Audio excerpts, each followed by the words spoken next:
And we are back with Freddie and Lisa Thomas McMillan of Drexel and Honeybees in Bruton, Alabama.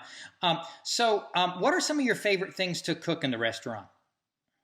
Well, some of my favorite things are macaroni and cheese, and we make it really, really cheesy. We do a great chicken salad. I like to do the oven fried chicken. It looks like fried chicken that you deep fried, but it's oven fried chicken. It's very good. Dressing, I like to do chicken and dressing. Freddie, with the meatloaf, he does a great meatloaf. So those are some of the things that people love the most too. Also, now a lot of times what you have to make is based on what ingredients you have available, right? Well, that's a lot of our cooking. Yes. So you have to make it as on the fly, almost, right? We do. We don't have a menu. What we do is we go in every day and we make what we have, and that's the menu for the day. So we don't make a menu out ahead of time. Now, I mentioned earlier in the show, how Drexel and Honeybees works before we had you on here today. But rather than it be put in my words, why don't you tell our viewers, exactly how it works and how it helps the people who are hungry? Well, when we started thinking about Drexel and Honeybee, this is what we wanted. We wanted to, and we explored a couple of ideas. But we wanted people to, anyone, even if you have money, we wanted it to be a restaurant where even if you had money to do anywhere or go anywhere you wanted to eat, it would be a place where you would come and be comfortable and enjoy the food. And even if you didn't have a penny and couldn't go anywhere to eat, it would be a place where you could come, be comfortable, and enjoy the food. And we wanted to set it up on an even keel. That means that if you wanted to leave $100 in the box, we wouldn't know it. We wouldn't know if you left it or the person behind you. If you didn't leave anything, you could walk up to the box and stand in front of it for a second, walk out that door, and no one, absolutely no one would know that you didn't leave anything. So we wanted it to be where people could come and enjoy themselves, and we wanted it to be a place where people fellowship and not worry about, I don't have any money. No loss of pride. None.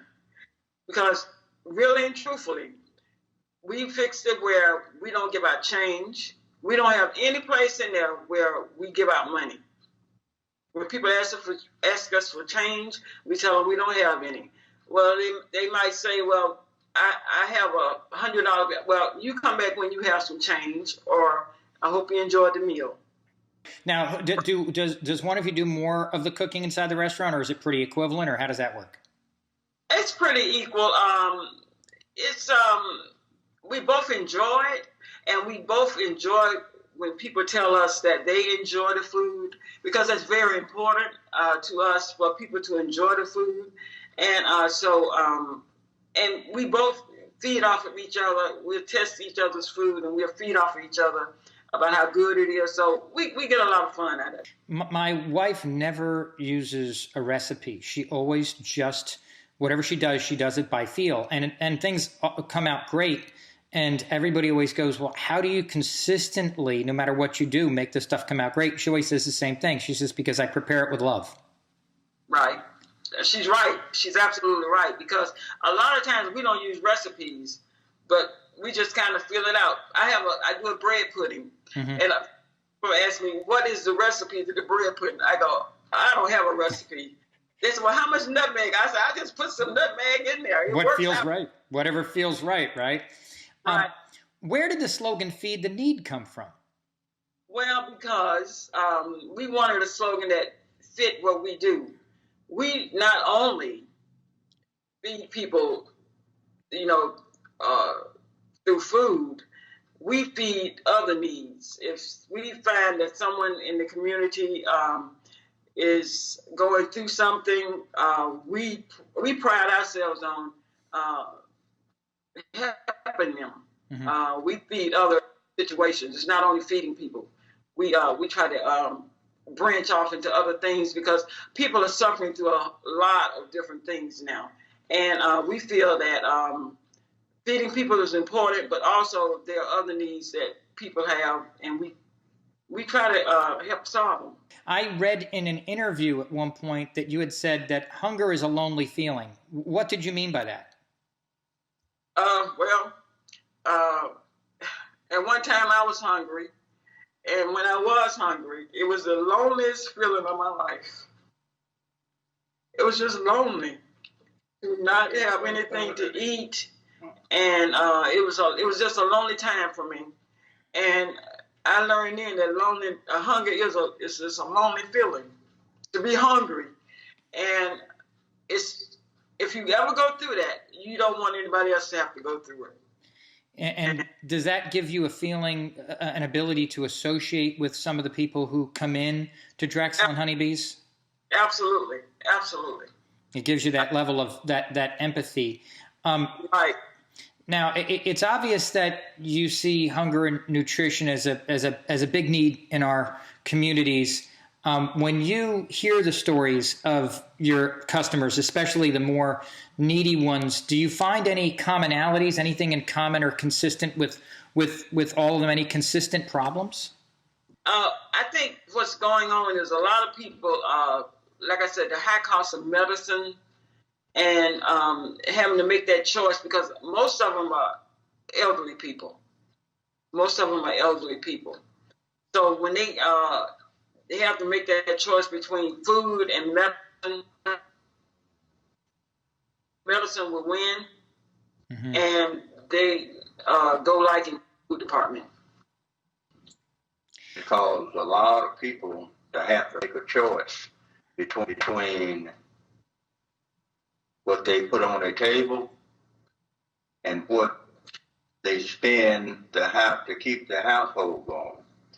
So the economy and everything else is out of their price bracket. So they have to, a lot of times they suffer when it comes to their nutrition, their food and all.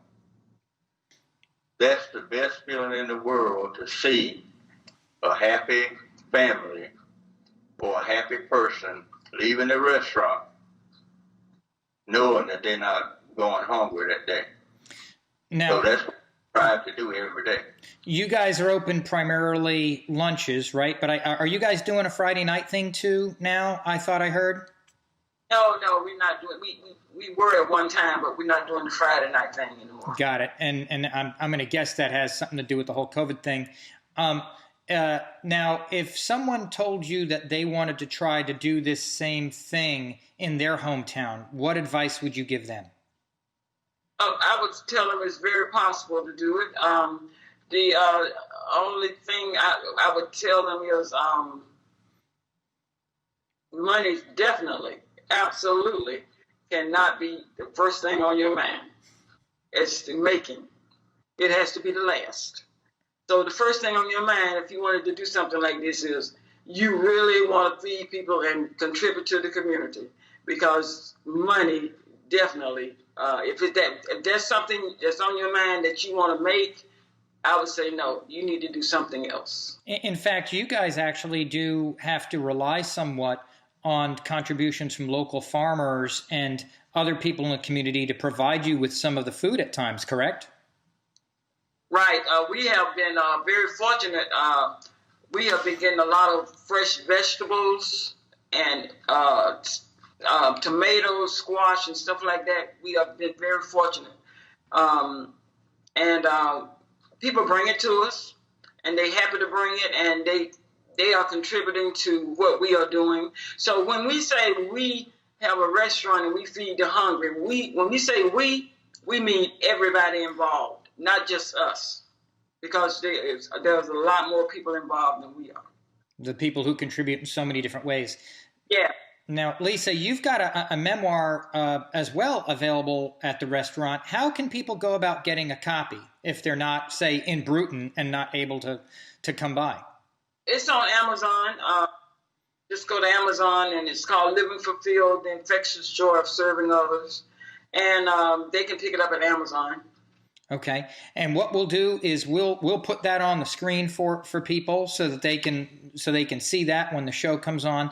I really appreciate you guys making yourself available. I know that you guys probably put in a full day already, and that you guys had to go somewhere else to be able to get this Skype connection to be able to do the interview, and I really do appreciate it so much, and really we appreciate and love what you guys are doing for your community, and would love to see more people doing it. Ladies and gentlemen, it's Freddie and Lisa Thomas McMillan with Drexel and Honeybees in Brewton, Alabama. Thank you so much, guys.